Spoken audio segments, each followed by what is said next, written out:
இன்று மாற்றத்தின் நாள். மாற்றம் உண்டு.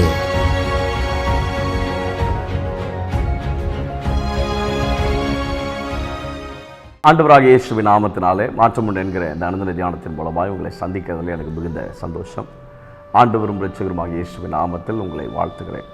சுகமாக இருப்பீர்கள் என்று விசுவாசிக்கிறேன். கர்த்தர் உங்களோடு கூட இருந்து உங்களை அற்புதமாக ஆச்சரியமாக வழிநடத்தட்டும் என்று இயேசுவின் நாமத்தில் உங்களுக்காக நான் ஜெபிக்கிறேன்.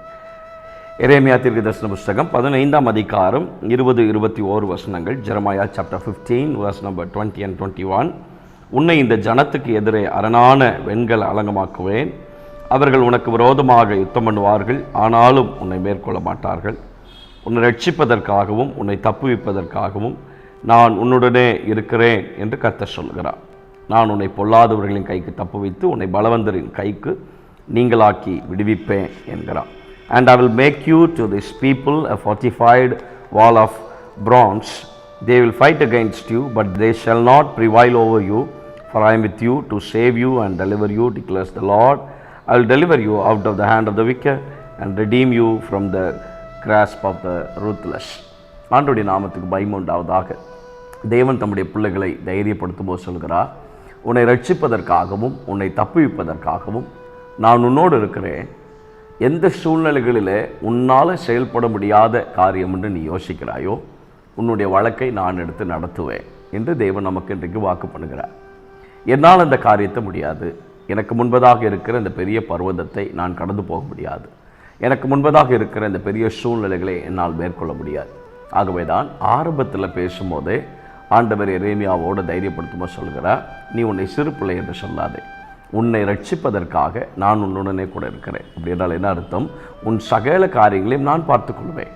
என்னை நம்பி, என்னுடைய காரியங்களை நம்பி, என்னுடைய கரத்தை சார்ந்து நீ வந்திருக்கிறபடினால உன் காரியங்களை நான் உனக்காக நின்று உன் வழக்கை நான் நடத்துவேன். உன் காரியங்கள் எல்லாவற்றிலையும் நான் உனக்கு போதுமானவராக இருந்து நடத்துவேன் என்று தேவன் வாக்கு பண்ணுகிறார்.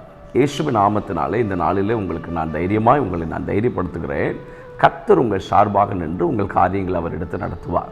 50ஆம் அதிகாரம் 34ஆம் வசனம் இதே தீர்க்கதரிசன புஸ்தகத்தில் நம்ம வாசித்து பார்ப்போம் என்று சொன்னால் ஆண்டவர் சொல்லுகிறார் இல்லையா, உங்கள் மீட்பர் அவர் வல்லமையுடைய ஆண்டவர், அவர் வல்லமுள்ள ஆண்டவர், அவர் மீட்பர், அவர் உங்களுடைய மீட்பர், அவர் உங்களை மீட்கிற ஆண்டவர்.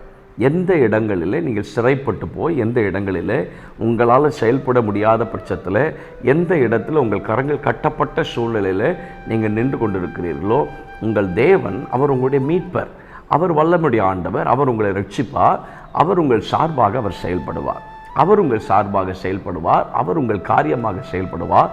தேவன் உங்களோடு கூட இருந்து ஆச்சரியமாக அற்புதமாக வழி நடத்துவதை அந்நிய கண்கள் அல்ல, உங்கள் சொந்த கண்கள் காணத்தக்கதாக இந்த நாளிலே தேவன் ஒரு ரட்சிப்பை கட்டளையிடுவார். ஆகவே எனக்கு விரோதமாக நிற்கிற அந்த சூழ்நிலைகளில் என்னால் செயல்பட முடியாது என்று நீங்கள் யோசித்து ஒருவேளை வேதனையோடு நீங்கள் இருப்பீர்கள் சொன்னால், உங்கள் சார்பாய் கர்த்தர் வேலை செய்வார், உங்கள் சார்பாய் கர்த்தர் நிற்பார், உங்கள் சார்பாய் உங்கள் வழக்கை அவர் எடுத்து நடத்துவார். உங்கள் குடும்பத்திற்காக, உங்கள் ஊழியத்திற்காக, உங்கள் வேலைக்காக, நீங்கள் எடுக்கிற பிரயாசங்களுக்காக தேவன் உங்களோடு கூட இருந்து செய்யக்கூடிய காரியங்களை ஆச்சரியமாய் நீங்கள் அனுபவிப்பதற்கு மாத்திரம் நீங்கள் ஆயத்தமாகுங்கள்.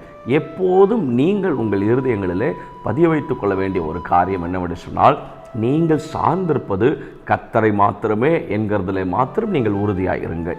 கர்த்தரை மாத்திரம் சார்ந்திருங்கள், அவருடைய கரத்தை மாத்திரம் சார்ந்திருங்கள், அவரை மாத்திரம் நம்பியிருங்கள். உங்கள் சுயபலத்தில் நீங்கள் நம்பிக்கை வைக்க வேண்டாம், கர்த்தர் மேலே உங்கள் நம்பிக்கை வையுங்கள்.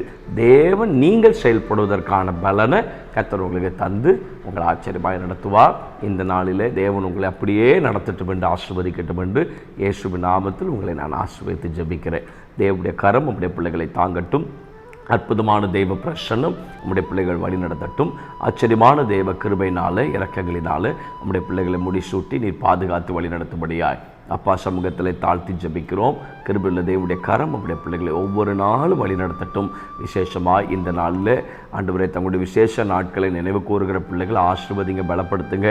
தங்களுடைய பிறந்த நாள், திருமண நாள், ரட்சிக்கப்பட்ட நாள், ஞானஸ்நான நாள், இவைகளை நினைவு கூறுகிற யாராக இருந்தாலும் தேவன் அவர்களை ஆசீர்வதிங்க, பலப்படுத்துங்க. கர்த்தருடைய கரம் உடைய பிள்ளைகள் மேல் நிச்சயமாய் தங்கியிருக்கும்படியாக நாங்கள் ஜெபிக்கிறோம். இயேசுவின் நாமத்தினால நம்முடைய பிள்ளைகள் ஆசீர்வதிக்கப்பட்ட பிள்ளைகளாக காணப்படட்டும் என்று நான் ஆசீர்வதிக்கிறேன். கிருபையினாலும் மூடிக்கொள்ளுங்க. இயேசுவின் நாமத்தில் ஜெபிக்கிறோம் நல்ல பிதாவே, ஆமென். May God bless you. God will be with you. ஆண்டவர் உங்களோடு கூட இருந்தவங்களை ஆச்சரியமாக நடத்துவார். ஆமென்.